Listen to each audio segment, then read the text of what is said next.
Bien, en otro tema, fíjese que son muchas las familias que han denunciado falta de matrículas en establecimientos educacionales de todo el país. El ministro de Educación, Nicolás Cataldo, apunta a la migración y estudiantes duplicados entre las principales causas.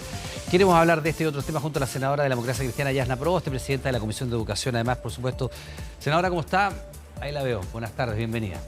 Hola, Iván, muy buenas tardes. Igualmente, senadora. Solo integro a la comisión, Ya, el presidente, el senador José García Ruminot. Antes de entrar en el tema de las matrículas que están faltando, cuál es la solución, también cuál es el origen, me gustaría preguntarle por esta discusión que evidentemente se toma la conversación pública en nuestro país. Hay alcaldes del oficialismo, para qué decir de la oposición, que están pidiendo la presencia militar en algunos sectores de la capital a propósito de lo que ha ocurrido en campamentos. ¿Qué le parece a usted, en términos generales? ¿Cuál es su aproximación a esta materia? ¿Es útil, no es útil? ¿Es pertinente, no es pertinente que haya militares resguardando el orden público, dada la situación de criminalidad? Lo estaba escuchando atentamente, Iván. Solo quiero complementar. El proyecto de infraestructura crítica ingresó al Senado, a la Comisión de Defensa, que también integro, en agosto del año 2023. Nunca ha tenido urgencia. Tiene una serie de falencias.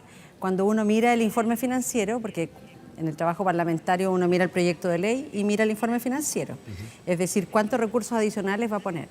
Este informe financiero de ese proyecto de infraestructura crítica dice que no irroga gastos, es decir, es cero presupuesto asociado a infraestructura crítica. Y las audiencias que nosotros hemos escuchado en este tiempo da cuenta que esto requiere recursos para establecer el catastro, para establecer una serie de medidas asociadas a los temas de infraestructura crítica, pero lo que además a nosotros nos resulta bien importante señalarlo, y se lo he dicho también a la propia ministra del Interior de manera telefónica, es que este proyecto incorpora todo un capítulo de reglas del uso de la fuerza, sí, las denominadas RUF, que es una copia de lo que se está discutiendo en la Cámara de Diputados.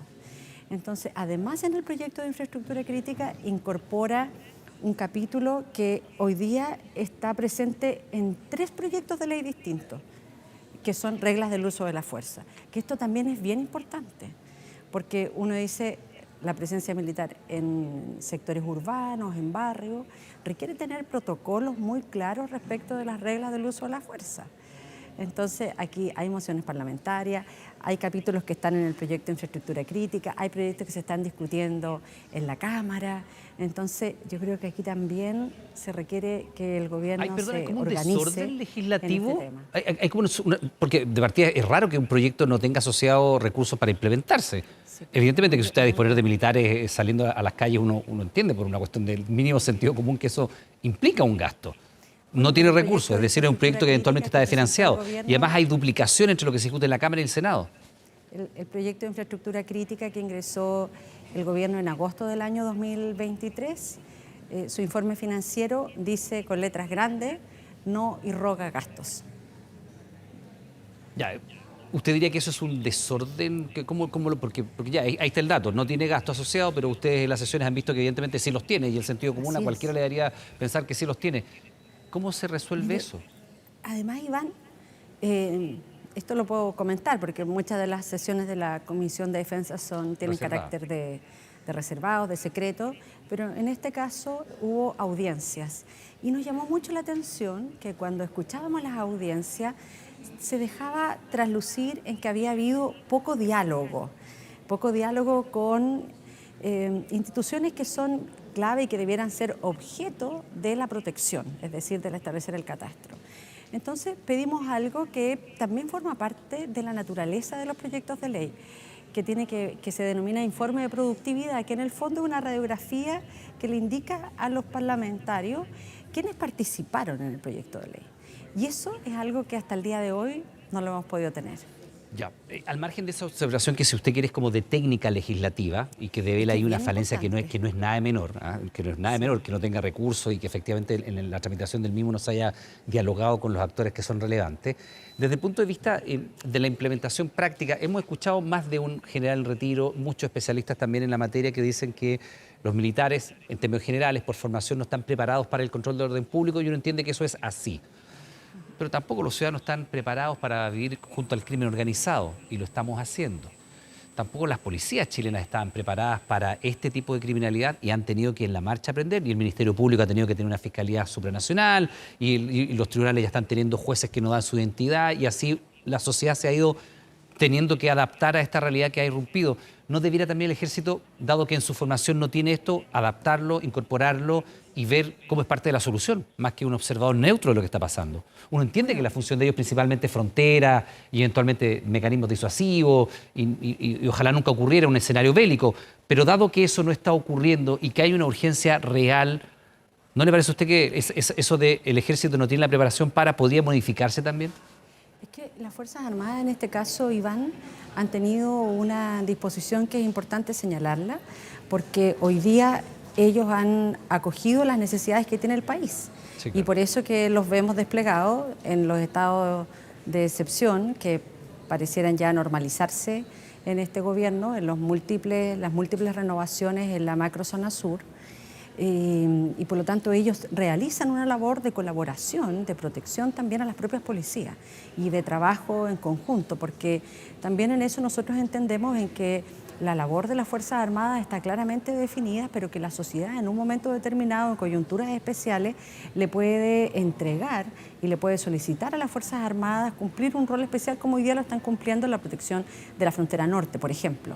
Entonces, yo lo que creo es que en esto también se requiere una mayor organización por parte del Ejecutivo, por parte del Gobierno, y lo digo a propósito de haber escuchado la nota introductoria y de haber escuchado durante largo tiempo hacer una apuesta al proyecto de infraestructura crítica, y uno dice, pero qué curioso, porque cuando uno tiene una prioridad le pone suma urgencia. Sí, claro. El Ejecutivo el que tiene el poder de establecer las urgencias de las discusiones parlamentarias.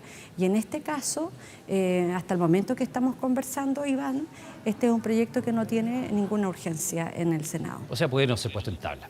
Senadora, vamos a lo que le planteamos como inicio y para lo cual le pedimos la entrevista. Teníamos que preguntarle por esto porque naturalmente es un tema de la máxima relevancia también. No, ¿usted tiene una estimación de cuántos son hoy día los alumnos que están sin matrículas? Porque hay números que hablan de 3.000, otros dicen que es una cifra que podría estar oculta tras ello.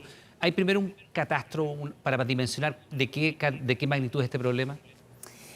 Mire, siempre en esto podemos tener diferencias respecto del catastro y de la magnitud de la cifra, y porque muchas veces se esconden una serie de otras realidades.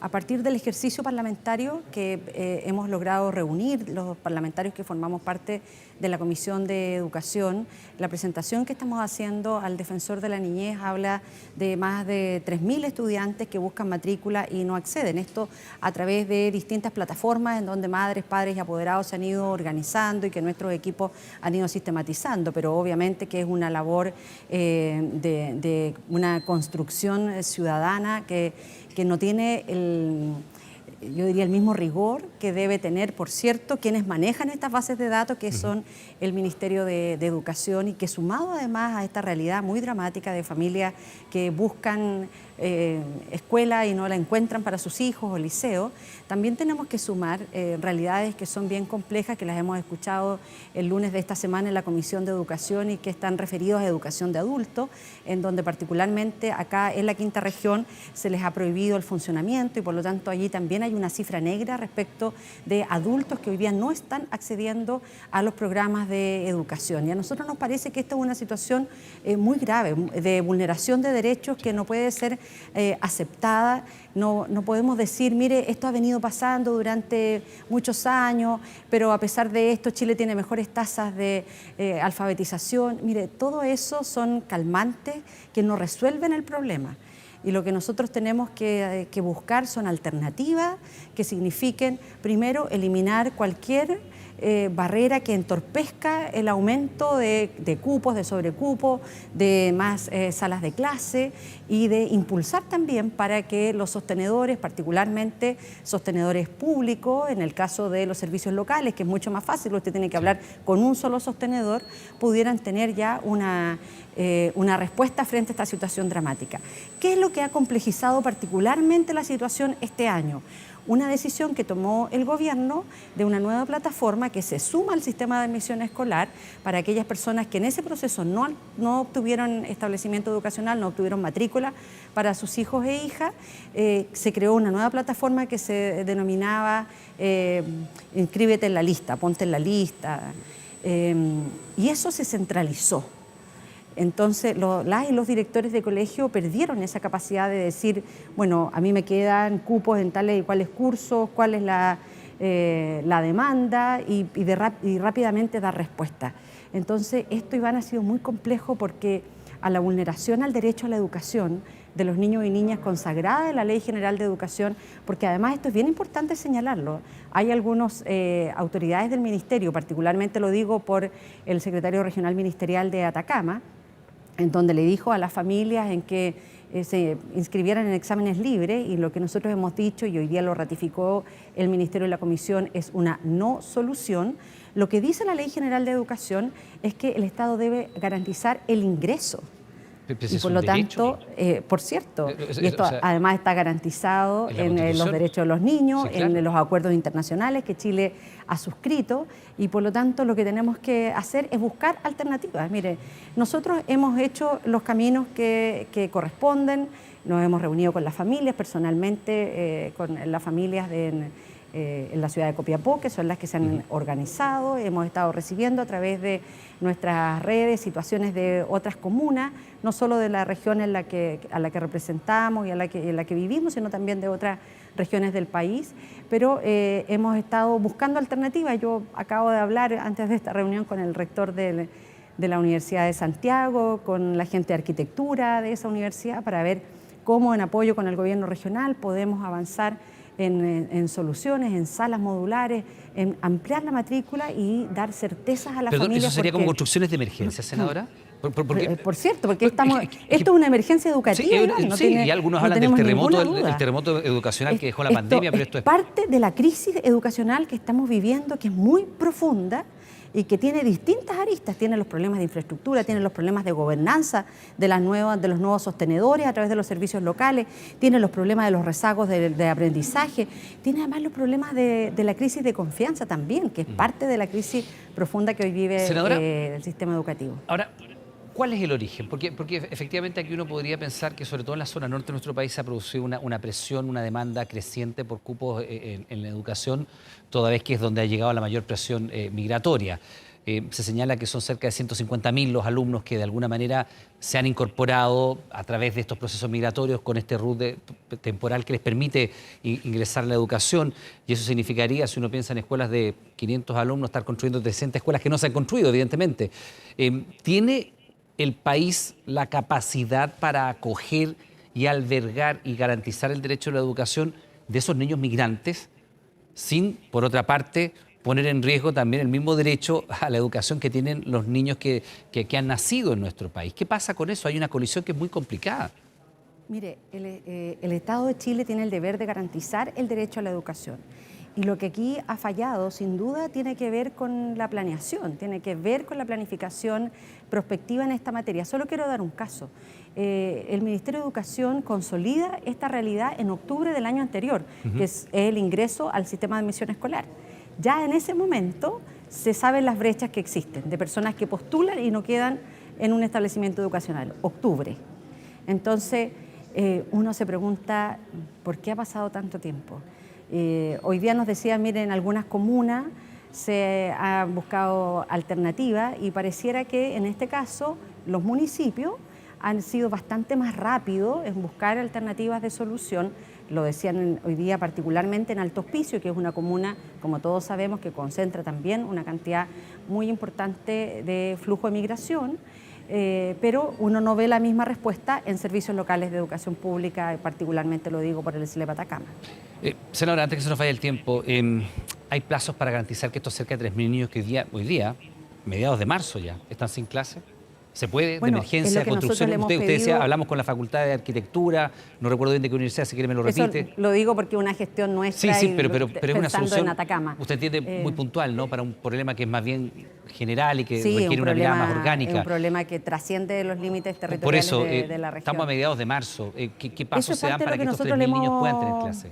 le hemos solicitado al ministro, en el día de hoy estuvo en la Comisión de Educación, esto lo venimos planteando ya hace algunos días, lo planteamos el lunes en la comisión, hoy día nuevamente con el ministro presente y el ministro ha comprometido respuestas para el día lunes. Esperamos que estos criterios se vayan incorporando, no para dar respuesta a las preocupaciones que tenemos en el Senado. Sí, aquí lo que importa es la respuesta que se le da a las familias y que se aperturen los cupos lo antes posible, porque aquí en esto, Iván, yo quiero insistir, no es solo la vulneración al derecho de ingresar a un establecimiento educacional que es el que se está vulnerando, sino también aquí hay efectos respecto de la salud mental, de la discriminación, que son muy complejos. A mí me comentaban el día domingo apoderadas que sus hijas, sus hijos sufren de bullying, sufren de acoso de parte de otros compañeros que se sacan la foto, que dicen, oye, yo ya estoy en el colegio, y además los alumnos se preguntan, he sido buena estudiante, tengo buenas notas, no tengo problemas conductuales, quiero ir a la escuela y no puedo acceder a ella. Bueno, es una vulneración de derechos que se está cometiendo en nuestro país y a la cual hay que tener mucha atención. Estaremos atentos a lo que ocurra el lunes. Senadora, le damos las gracias por esta conversación. No, que tenga una gracias, mejor Iván. amable. Un gusto, chao. Igualmente.